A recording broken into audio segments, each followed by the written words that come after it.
to have a good conversation with somebody, you walk away and you think, geez, you know, we really connected, and I know more than I did when I came away from that conversation. And during the conversation, you're really engrossed in it. And that feeling of being engrossed is a feeling of meaning, and the feeling of meaning is engendered because you're having a transformative conversation. So your brain produces that feeling of meaning for you. It says, oh yeah, this is exactly where you should be, right here and now. It's the right place and time for you.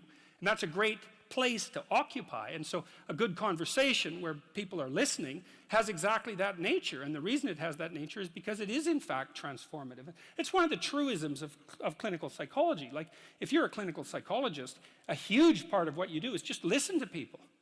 It's like, you know, they come in, they're unhappy, and they'd rather not be, something like that. You say, well, why do you think you might be unhappy?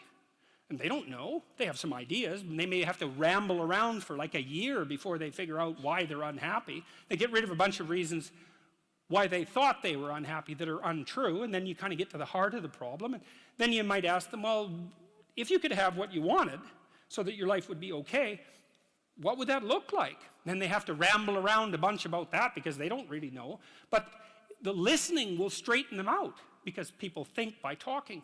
And in order to think, you have to have someone to listen, because it's very hard to think. Hardly anyone can think. And even the people who can think can only think about a limited number of things. But almost everybody can talk. And you can listen to yourself talk, and if someone listens to you, then, well, then you also have a foil for your thoughts, right? Because you can watch the person when you're talking and see if you're boring or see if you're amusing or if you're engrossing, all of those things. And so, listening, that's a very good thing.